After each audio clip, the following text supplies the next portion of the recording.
Magsisimula na ang unang laro ng Gilas Pilipinas sa FIBA Basketball World Cup laban sa number 23 Dominican Republic. Sa mga sandaling ito, makakasama natin si Rafael Bandairel live mula sa Philippine Arena sa Bocaue, Bulacan. Raf, kumusta na ang atmosphere dyan? Gaano kataas ang excitement level ng mga manonood? Bill, bago tayo umere, galing ako sa loob ng arena at nakikita natin doon o mararamdaman natin nakakaiba talaga yung ihip ng hangin dahil yung Gilas Pilipinas nagwa-warm up na sila at tumutugtog din yung bandang Dadon. So yung mga fans doon talagang hype na hype sa ngayon. Raf, ngayon ang tinatarget natin na mawasak ang attendance record or live attendance record ng FIBA tournaments. Gaano kalaki na ba ang nating nalagpasan ang attendance record para sa larong ito? May eksaktong figures ka na ba?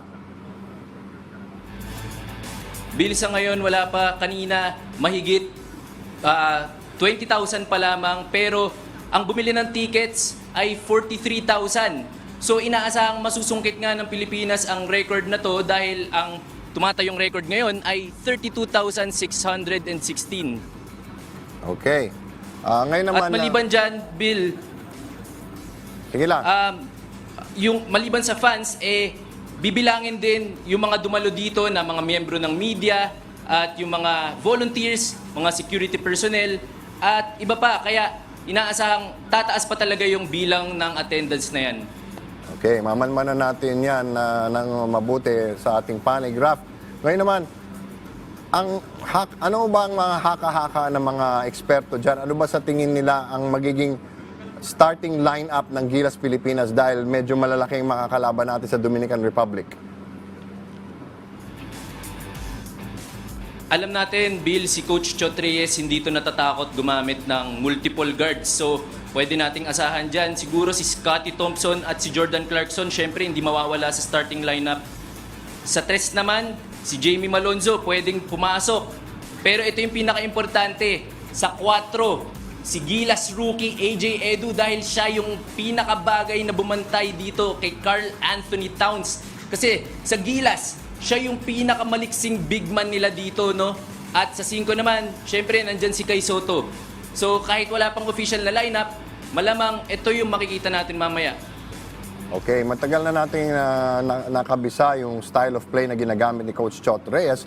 At kasama din dyan siyempre si Tim Cone na alam natin na innovator talaga pagdating sa paglalaro ng basketball. Largely self-taught coach but the winningest coach in the Philippine basketball. Coach Jong Yu Chico also, he and Coach Tim are among the best scouts in the business.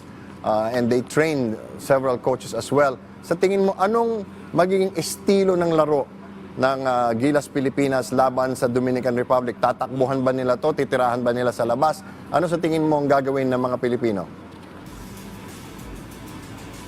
Bill, sa mga pagkakataong humarap si Coach Chot Reyes sa media, tikom ang kanyang bibig sa kung ano yung estratehiyang ilalapat nila. Pero dahil alam natin si Karl Anthony Towns yung main man netong Dominican Republic, alam natin bilang basketball fans, kung nanonood kayo ng NBA, alam natin yung kaya niyang gawin. Una dito yung pag-initiate ng offense sa pick and roll na bihira para sa isang big man. Pangalawa dito yung shooting niya sa tres. Hindi siya pwedeng iwanan. Kaya kung sino man yung babantay dito kay Karl Anthony Towns, dapat didikitan niya talaga ito ng gusto. Yung tipong pagkatapos ng laro, alam niya na kung ano yung brand ng pabangong gamit ni Karl Anthony Towns. Okay. Pero hindi pa dyan natatapos yung problema ng Gilas dahil maliban kay Towns, nandito rin si Lester Quiñones at si LJ Figueroa na matindi rin umiscore. Isa pang babantayan ng Gilas dito yung corner threes ng Dominican Republic na nakita natin sa tune-up games nila, isa sa mga sandata nila. Kaya para mapigilan niya ng Gilas, kailangan yung mga perimeter players natin mabilis mag-rotate sa depensa. Sa opensa naman, yun na nga, yung sinabi nyo kanina, kailangan natin itong daanin sa takbuhan. Yung tipong hindi pa nakakapag-set ng depensa, yung Dominican Republic, nakascore na tayo. At dyan na nga papasok si Jordan Clarkson at si Scottie Thompson na alam natin malakas makakuha ng rebound bilang guard. Dahil alam natin yung tendency ni Scotty, pag nakuha niya na yung bola, itatakbo niya na yun sa kabilang court at makakahanap ng fast break at doon magmumula ang kanilang opensa. Okay, bilang pangwakas, Raf, ano pa ang mga dapat abangan ng mga manonood para sa kauna-unahang laro ng Gilas Pilipinas sa FIBA World Cup?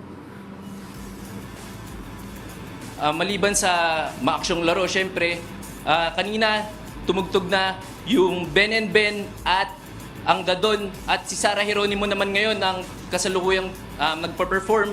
Pero mamaya rin yung opening ceremony na dadaluhan ni Presidente Ferdinand R. Marcos Jr. So, yan ang mga dapat abangan ng ating Gilas Pilipinas fans dito sa opening ng World Cup.